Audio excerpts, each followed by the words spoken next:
Moin Freunde, herzlich willkommen zu einem neuen Video und heute habe ich mir gedacht, gucken wir uns jetzt mal Born to Stand Out an. Ich weiß, das ist jetzt so eine Marke, die so ein bisschen, wie soll man sagen,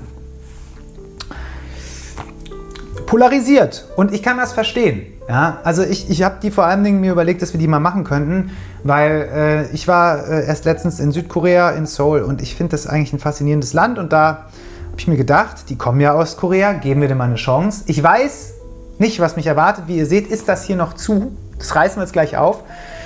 Und ja, hier sind ein paar Düfte drin. Ist auch wieder, weiß ich nicht, glaube ich, um die 50 € kostet der Spaß hier. Dark and Drunk.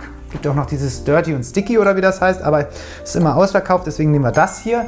Und was erwarte ich? Auch hier erwarte ich mir viel Synthetik. Und ich habe nicht die Hoffnung, dass die Düfte so wahnsinnig gut werden. Aber vielleicht ja doch. Wir gucken uns das einfach an. Falls ihr denkt, warum macht der Düfte, die ihr nicht gut findet? Ich will gar keinen Content machen, überhaupt nicht, wo man auf Marken draufhaut. Im Gegenteil, ich hoffe immer, dass da was bei ist, was geil ist. Aber ich gucke mir natürlich auch Sachen an, die einen Hype haben. Und ich gucke mir mal Sachen an, die gerade so ein bisschen irgendwie, wo alle drüber reden. Und was soll's? Also wir können hier natürlich auch über Sachen reden, die gar keinen interessieren. Aber wir schauen jetzt mal hier hin.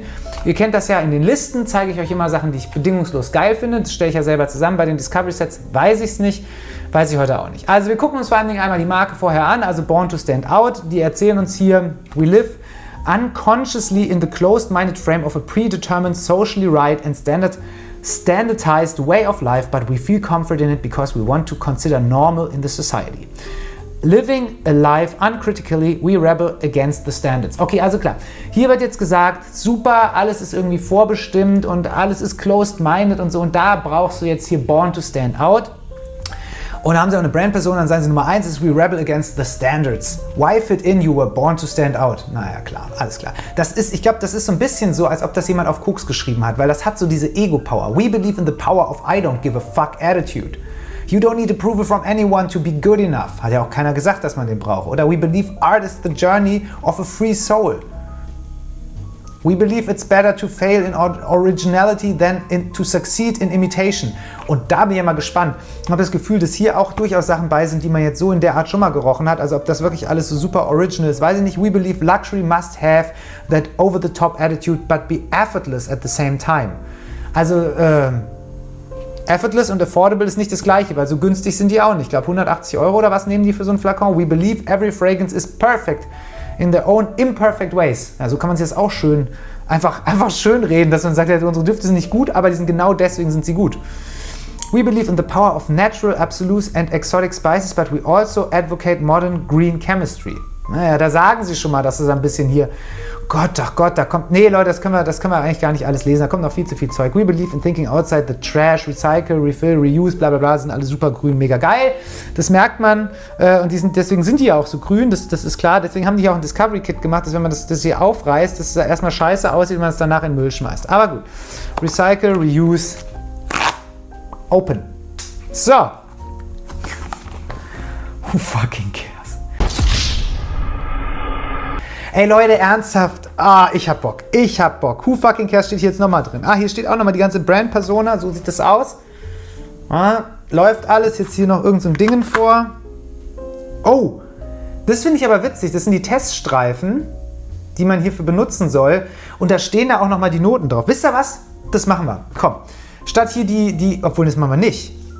Machen wir das? Wir machen das, komm. Ich habe mir hier eigentlich so ein paar Teststreifen hingelegt extra schon, aber das ist nicht so schlimm. Dann benutzen wir hier die Born to Stand Out Streifen. Wenn die das wollen, dann machen wir das. Komm, den Gefallen tun wir denen jetzt. Wir haben 8 Düfte und wir fangen mal an mit dem einen, der heißt DGAF. D-G-A-F. Da müsste ja irgendwo auch mal stehen, wofür das steht. Ne? Weiß das jemand? Kann mir das jemand sagen? D-G-J-F? Ach komm, ich gucke das einfach nach. Nimmt es nicht übel, dass ich das nachgucke, aber es kann, also ich weiß, was WTF heißt oder NSFW, aber was das heißen soll, I don't know. So. Aber ich könnte jetzt natürlich mich vorher informieren und mir das alles raussuchen und solche Geschichten. Es gibt tatsächlich einen Duft, der Not Safe for Work heißt. Aber who fucking cares, ne? Also, steht hier auch nicht, was das heißen soll. Scent of Liberty and Madness, Untamed, Unleashed, Uncensored. Geil. Ja gut, dann kann es ja losgehen. Also falls jemand weiß, was DGAF heißt, schreibt es in die Kommentare. Cool. Also, das hat ja schon mal wahnsinnig gut funktioniert. Es geht richtig gut los. Geht richtig gut los. Aber ich mag diese Proben, weil die sehen ganz schön aus, weil das nicht diese Standard... das ist nicht wirklich passiert jetzt, ne? Guckt euch das mal an. Wenn man den Deckel abzieht, also ich müsste mal hier, das ist ja ein Witz, Alter, sowas habe ich noch nie erlebt. Are you fucking kidding me?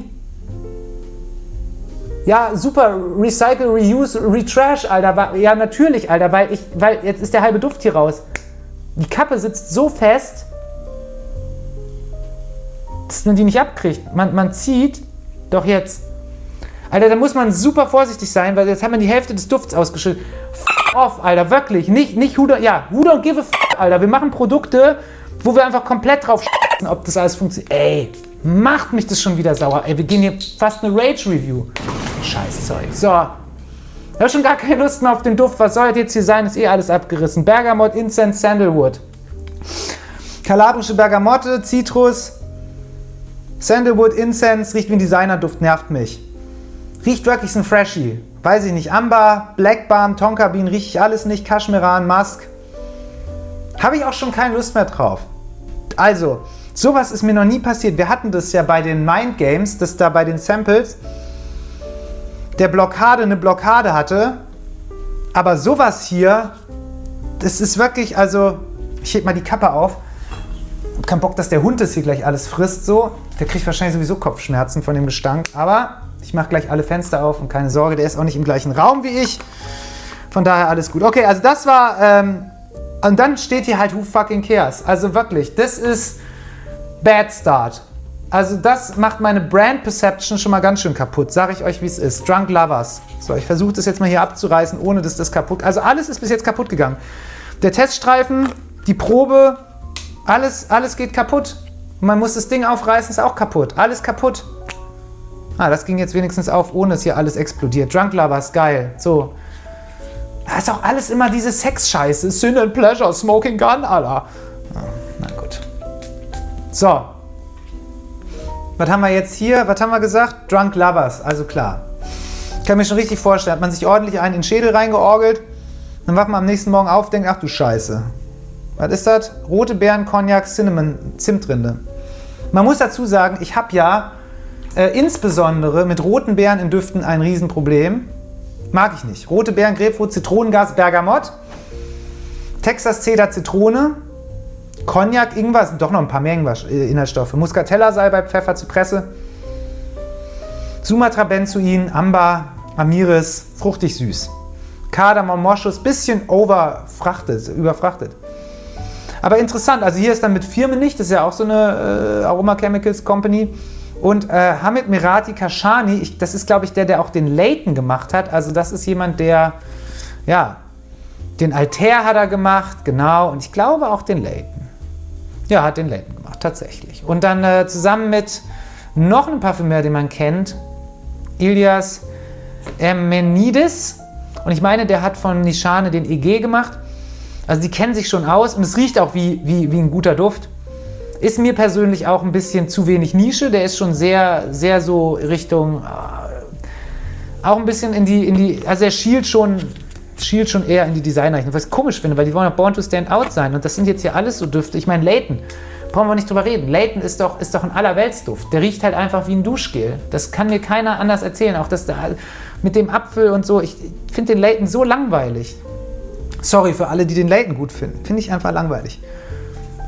Wirklich. Das ist so ein Parfumo-Ticker-Duft, Layton. Drunk Maple. So, es bleibt betrunken. Hier haben wir jetzt Rum Davana. Wir hatten beim letzten Mal mit dabei, ich bin so feuchtig, die Dinger hier aufzumachen. Mit Rum Davana ja schon mal so ein Davana und Rum geht. Kaffee-Risonit, Wildleder, Ahornsirup. Klingt sehr süß. Benzoin, Sandelholz, Vanille und Orkanox. Na, also ob das in der Natur vorkommt, wird immer schwer. So, was haben wir hier? Süß-holzig soll es hier sein. Oh Gott. Aber, nein. Doch. Boah. Alter Schwede, ey. Das Kaffee-Risonit ist unerträglich. Also ich warte, nee, den müssen wir trocknen, das geht nicht anders. Also ihr könnt euch das nicht vorstellen. Das auf dem Streifen ist nicht riechbar. Das geht nicht. Das ist geisteskrank. Man riecht nur Kaffee und zwar einer, der einem direkt, also wirklich, I choke on it, Alter. Das ist wirklich nicht machbar. Drunk Saffron. Ey, ich leg den, das riecht auch nicht nach Ahornsirup. Das ist wirklich, oh. Ey, was tue ich mir hier eigentlich schon wieder an? Echt, ich mache das nächste Mal einfach wieder eine Liste irgendwie mit diesen Düften und diese Discovery Sets, Alter. Ich mache das wirklich gerne eigentlich. Ich kriege nichts anderes. Alter, geh mal weg.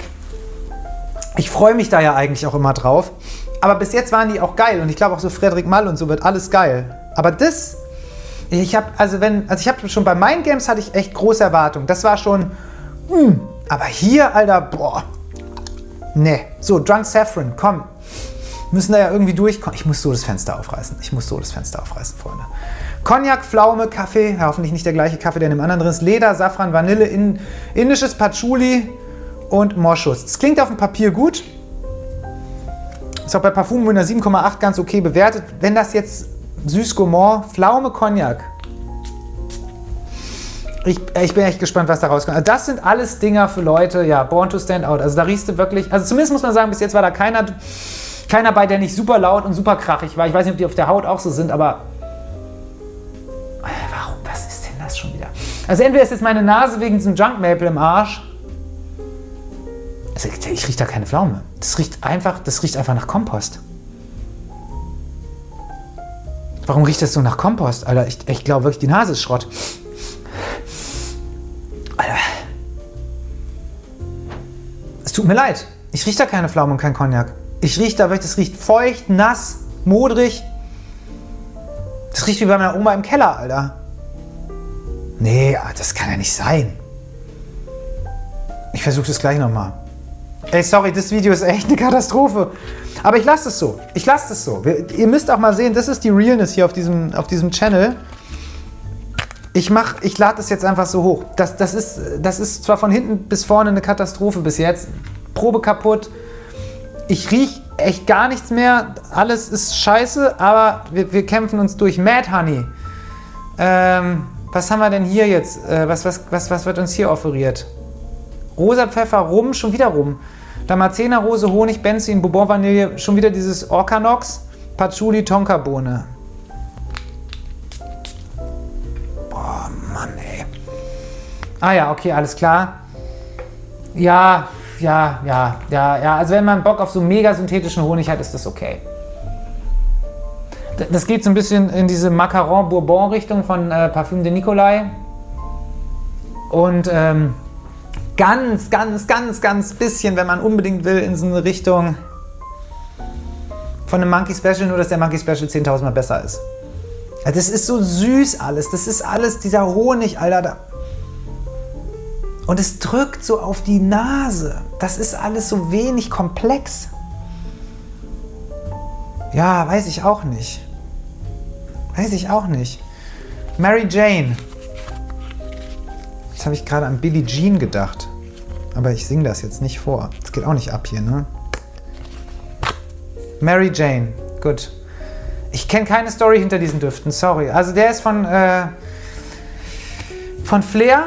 Das ist so ein Kollektiv aus Frankreich. Die machen eigentlich immer ganz schöne Düfte. Ich mochte auch so den Mandorle und so von Sora Dora. Der ist auch von denen. Grün frisch soll der sein mit Grapefruit. Minze, Hanf, Rhabarber, Cannabis, Passionsfrucht, Elemihat, Salbei, Karamell, Hölzer, Kaschmirholz, Kiefer, Gib, Feuer. Geil. Da war der Sprüh auf der falschen Seite. So. Ich habe schon so viel Parfüm in dieses MacBook gesprüht. Das wird auf jeden Fall jeden Drogenspürhund ablenken. Okay. Das ist echt besser. Ich bin kein Fan von grünen Düften. Aber das reinigt mal so ein bisschen die Nase. Also die Grapefruit ist auf jeden Fall stark, Minze auch, hat so ein bisschen diesen Spearmint-Kaugummi-Charakter. Und ja, auch diese Hanfnote, allerdings ist das hier weniger, also wir haben ja schon Hanfdüfte gehabt, auch so ein Black Afghan und so. Das ist schon so ein bisschen eher Kiff-Gras-Ästhetik hier. Und jetzt haben wir diese Rhabarber-Salbei-Note, dieses säuerliche stützt es natürlich noch, dass das so ein bisschen verkifft riecht. Was soll ich sagen? Das wäre jetzt kein Duft für mich, einfach vom Duftprofil nicht. Aber der ist echt wohltuend, nachdem das jetzt alles so klebrig war, alles bis jetzt. Und teilweise wirklich nicht zum Aushalten. Ist der ganz schön. Der macht so ein bisschen die Nase frei. So. Renny räumt den Magen auf und Mary Jane hier bläst einem einmal durchs Riechorgan. So, was haben wir als nächstes hier? Komm, 2 haben wir noch. Sorry, ey, ich will das eigentlich mit mehr Liebe machen. Ich finde ja Parfum geil. Aber es muss auch so sein, dass man danach noch atmen kann. Sin und Pleasure. Ledergummo, Mandel, Eichenmoos, Karamell, Leder, Oud, Patchouli, Rum, Sandelholz, Vanille, weiße Blüten, weißer Moschus, Ylang Ylang. Von Amélie Bourgeois, die gehört auch zu Flair. Gucken wir mal. Ich finde ja eigentlich Ledergourmand ganz spannend. Mandel kann auch immer so ein bisschen kirschig werden, würde ja auch passen, weil Kirsche ist ja momentan das Trendding. Gucken wir mal, was wir hier haben. Ja, weiß ich auch nicht. Also das Ding ist, auch bei Flair, ohne dass ich habe gerade gesagt, die machen ihren Job gut, das stimmt auch. Aber ich habe das Gefühl, die haben auch so relativ oft den gleichen Duft in der Schublade. Und im Fall ist das halt so ein Mandolle, den man immer so ein bisschen angleicht. Und hier ist er halt so ein bisschen tatsächlich mehr in diese Leder-Oud-Richtung, wobei ich nicht glaube, dass da echtes Oud drin ist, sondern eher ein Oud-Akkord. Karamell, Rum rieche ich nicht, ist aber auch nicht schlimm. Mandel, Eichenmoos. Finde ich okay. Finde ich echt okay. Müsste man, wir riechen die ja gleich nochmal und das ist so einer, den würde ich vielleicht sogar wirklich mal aufsprühen, dass man den mal einen Tag trägt. Der gefällt mir bis jetzt so eigentlich mit am besten. Finde ich ganz okay. Und als letztes haben wir den Smoking Gun. Rauchig, würzig, holzig, süß. Bitterorange, Campari, wenn ich solche Noten lese. Ne? Campari, ey. Rum, Wacholder, also auch wieder recht boozy, deswegen heißt es wahrscheinlich auch Dark and Drunk. Eiche, Kiefer, Leder, Weihrauch, Whisky, Zimt, Balkantabak, Virginia Cedar, Sandelholz, Vanille, Absolut. Okay. So, Smoking Gun. Tatsächlich, das ist so eine Campari-Note, ne? Gut, es geht mit dem Wacholder halt gut zusammen. Den finde ich ganz schön. Finde ich den besten von all den Dingern hier.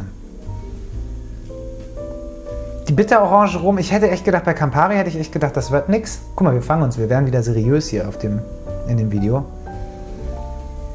Klar, der ist synthetisch, brauchen wir gar nicht drüber, gar keine 2 Meinungen. Aber auf eine ganz nette Art. Ja, okay, also. Gut. So, also hier Born to Stand Out. Das ist After a Bad Start. Jetzt war ich schon so und habe gesagt, hier Korea geil. Und dann hatten wir direkt den Abfuck mit dem DGJF. Es hat so ein bisschen meine Erwartung bestätigt. Also man hat hier gute Parfümeure und ParfümeurInnen geholt. Man hat sich beim Marketing Mühe gegeben. Das sieht irgendwie alles slick aus. Man hat diese bolde Brand-Performance und trotzdem... Ich weiß es nicht. Das sind für mich so Trenddüfte. Braucht man das alles? Also ich meine, ich habe immer das Gefühl, das sind so Marken, die gibt es nur, um mit Parfüm irgendwie Geld zu verdienen. Aber nicht, weil die wirklich was Neues beitragen. Ob das jetzt so wirklich Born to Stand Out ist, weiß ich auch nicht. Wir gehen jetzt noch einmal durch. Wir hatten den DGAF. Ich muss gleich vor allem hier diesen komischen Drunk Maple nochmal ran schaffen, weil der liegt ja jetzt da hinten, weil ich halt sonst einfach keine Luft bekomme. Das war dieser Salbei-Veilchenduft, der uns hier explodiert ist. Und der, ja, nee, der gefällt mir auch nicht. Weiß ich nicht. Der ist würzig, frisch, steht hier. Das ist einfach it's a mess. Duschgel. Das ist einfach ein bisschen würziges Duschgel. Unten jetzt kommt das Balsam durch. Der hat ja auch noch so Kaschmiran, Balsam, Moschus. Bisschen Pfeffer, bisschen Weihrauch. Aber prinzipiell eigentlich merkwürdig, weil es nicht so ein typischer Fresh ist. Hat ja keine aquatischen Noten oder so. Sondern, ey, wie reißen wir die Hütte ab heute hier? Heute ist wieder echt... Heute ist doch Feiertag, Alter. Aber gut, so. Das können wir vergessen, ist okay. Der ganze MacBook, Alter, weil diese Flasche hier explodiert ist. So, dann hatten wir den Drunk Lovers. Ach, der erinnert mich an was. Heißt nicht, dass das gut ist. Erinnert mich nur an was. Das ist dieser rote Beeren, Grapefruit, Cognac-Duft. Ah, ist okay. Ist jetzt für mich auch kein Winner. Drunk Saffron, da weiß ich nur, das ist der Kompost. Ist auch so geblieben. Also diese Safrannote funktioniert hier meiner Meinung nach, ich lasse auch alles fallen heute, gar nicht. Funktioniert gar nicht. Sorry, da bin ich wieder. Es ist besser geworden. Es ist wieder runtergefallen.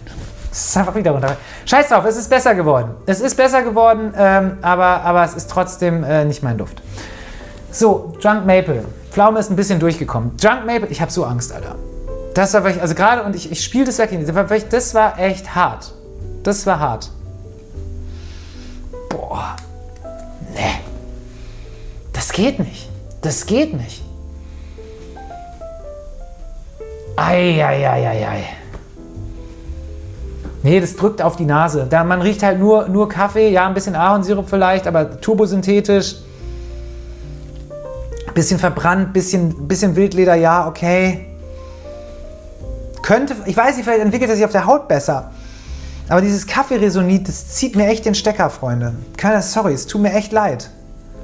Mad Honey, den hatten wir auch gerade auch schon. Mad Honey Klingelt, ist das eine Band oder so irgendwie? Ja, das ist halt ein Rose-Honig-Rumduft. Gibt's jetzt schon tausendmal. Das meine ich mit Born to Stand Out. Warum Born to Stand Out? Kauf dir doch ein Monkey Special, Alter, wenn du so einen Duft willst. Klar, der kostet ein bisschen mehr, dafür riecht er besser.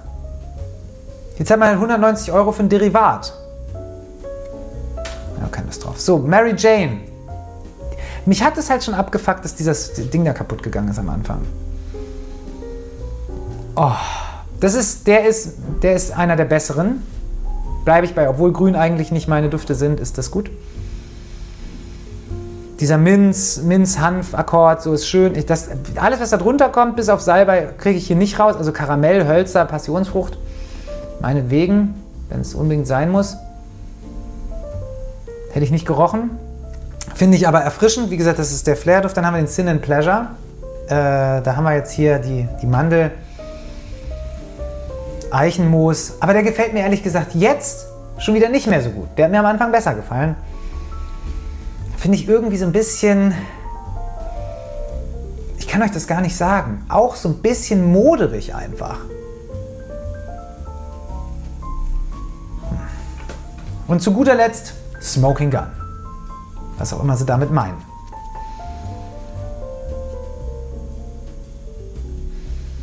Was ist jetzt passiert mit dem? Der hatte doch am Anfang diese ganz geile Campari-Note. Jetzt riecht er einfach nur nach Chemie. Was ist denn das? Ist das dieser Campari? Nee, ist so eine Wacholdernote, was dem auch noch so was Ginniges gibt, mit der Bitterorange. Ist so ein bisschen aperitivmäßig, aber schon sehr aus dem Chemiebaukasten. Gut, haben wir durch. So, was machen wir damit? Haben wir hier eine Empfehlung bei? Also, wenn ich jetzt sagen wollte, was ihr ausprobieren könnt. Also der Mary Jane ist ein ganz netter Duft, der ist ganz schön. Jetzt auch so im Nachhinein funktioniert auch dieser Mad Honey für mich irgendwie ganz gut. Der ist halt sehr süß, das muss man irgendwie wollen. Und den Rest, ja, weiß ich nicht. Also da ist für mich jetzt irgendwie We believe in a crazy, messy, beautiful life. Ja, herzlichen Glückwunsch. Ich würde mich freuen, wenn ihr eine vernünftige Verpackung believen würdet, weil dann wird einem hier die Scheiße nicht um die Ohren fliegen. We believe you need a little bit of insanity to do great things. Ja, also wie gesagt, hier kriegt man viel Marketing fürs Geld, das auf jeden Fall. Und ansonsten kriegt man sehr überdrehte, sehr synthetische Düfte mit einer großen Fuck-off-Attitude. Da muss man wissen, ob man das will. Ich habe keine klare Empfehlung für euch. Ich würde auch hier sagen, testet es selber, probiert es aus. Für mich war da jetzt nichts dabei. Aber das passiert halt auch. Trotzdem, vielen lieben Dank fürs Zusehen. Ich hoffe, ihr hattet ein bisschen Spaß bei der Pleite, Pech und Pannen-Show, die hier heute passiert ist. Liked den Kanal, abonniert gerne, macht die Glocke an, teilt das Video und dann sehen wir uns hoffentlich einfach im nächsten Video wieder. Würde ich mich wahnsinnig freuen. Ich reiße jetzt erstmal die Fenster auf, verabschiede mich und sage danke fürs Zuschauen und tschüss, bis zum nächsten Mal.